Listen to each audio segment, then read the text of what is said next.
All right, we are going to finish up this section over chapter 5. We talked about the solution to the output question, and now we're going to move on to the third question that every economy must ask itself, and that is the distribution question.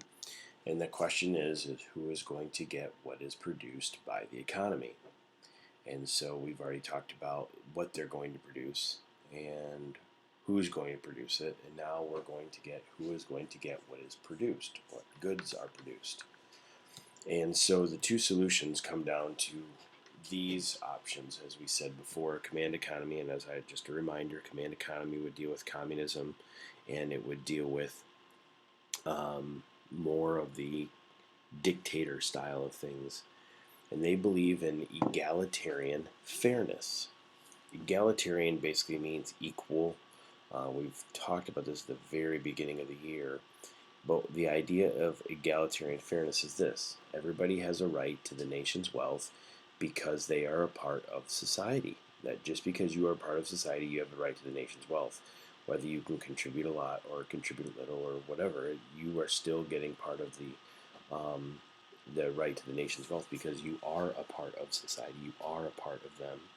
And so that is the idea behind egalitarian fairness, meaning everybody gets something. And that goes to number two, what we sometimes call economic leveling. And an economic leveling happens in command economies because what you're doing is you're equally distributing the nation's wealth regardless of the person's ability to contribute. So if a person is not able to contribute at all, they still get part of the nation's wealth just because they are part of the nation itself. And so you're equally distributing it. So what it kind of does is take a little bit of incentive away from people. People might not want to work as hard because why? Well, they're going to get anything anyway, as well as the pay and the quality of work, and sometimes the quality of life isn't there. There's just not a lot of motivation. In America, a lot of times people will keep working because they're trying to get a promotion, but in a lot of these command economies, you might not get that. So economic leveling is equally distributing everyone's wealth, and then egalitarian fairness is everybody has a right to the nation's wealth. And so in theory, under economic leveling, you wouldn't really have a class system. For letter B, the market economy, again, more mirroring what America does, whoever can afford the products should be able to get the products.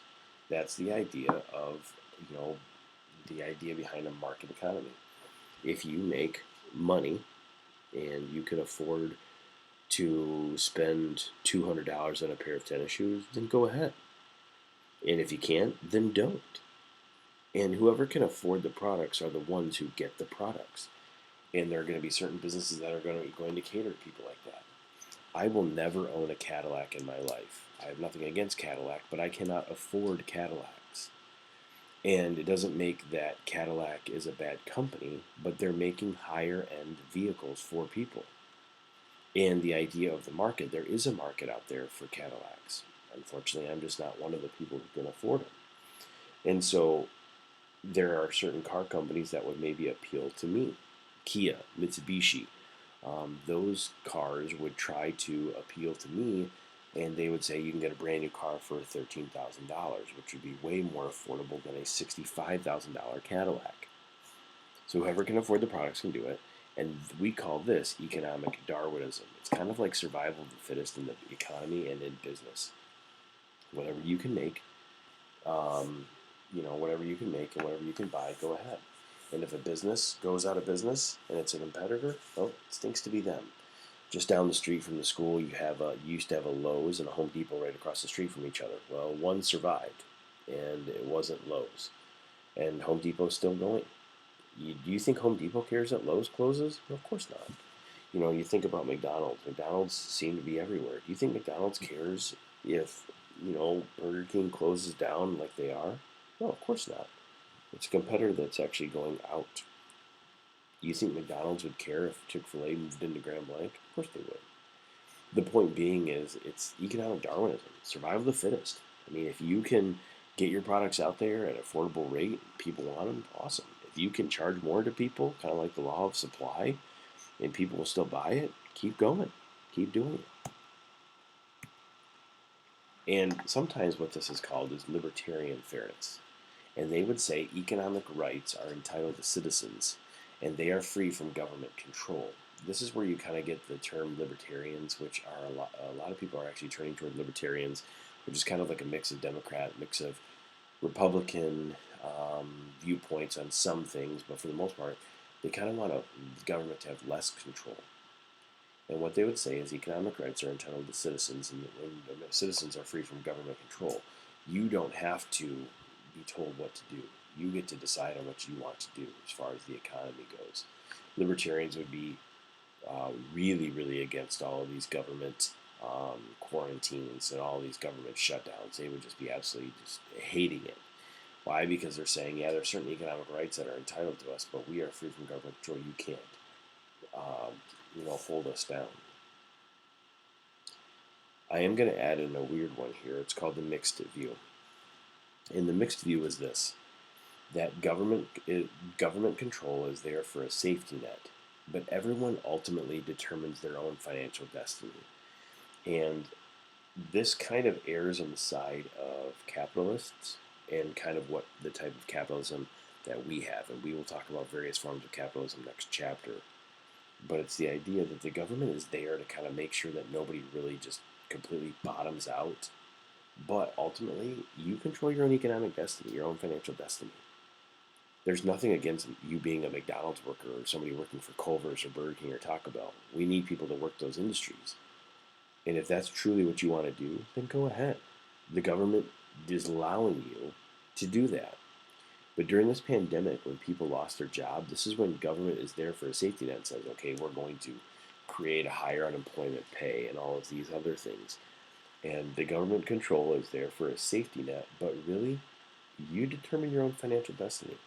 If you don't want to work more than 20 hours in a week, then you don't have to. Now, the government shouldn't bail you out if that's the case. But if that's what you want to do, you have every right to do it. If you want to try to become a doctor and become crazy wealthy, sure. If you want to become a mechanic, go ahead. If you want to become a barber, sure. If you want to become a chef, that's great. You control your own economic destiny. It's kind of a mixed view here. And what we mean by safety net, it basically is that the government would help those who cannot help themselves or need assistance. This would be Medicare, Medicaid, welfare, unemployment. That is the safety net that the government is providing to make sure that people don't bottom out. Now, obviously, the government can't even prevent that from happening to everybody. There are people that just don't care and would bottom out. And so, in some ways, a safety net does kind of exist, but people can still slip through the cracks. But the last part is what is the biblical view? What is the biblical view of the distribution question? You know, in the Bible it talks about, especially in Proverbs, that if you don't work, that you shouldn't be eating. And it talks about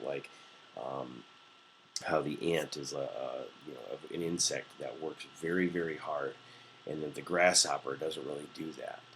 And so I think when you look at the biblical view of the distribution question, it is a little bit of a mixed view, because really it shouldn't involve the government at all. Who should it involve? Well, if you look at the Gospels, it should involve the church. The church is the safety net. Christians are the safety net to make sure that the poor and widows and those who are disabled are taken care of. The church is the one who's to provide for that.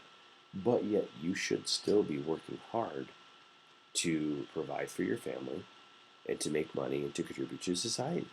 So that's kind of the mixed view of the biblical side of things, of the distribution question exclusively, that the safety net shouldn't be relied upon in the government, because the government is full of people who are not saved and are people who are selfish. But as Christians, the church should be run by people who love all people and are willing to give everything of their own because it's God's. God gave it to you. God blessed you with this wealth. You should be helping other people. That is kind of the mixed view of the biblical, of the distribution question. All right, if you guys have any questions, let me know. This is the tail end of chapter 5, so shorter lecture today, and we'll pick up at chapter 6 later.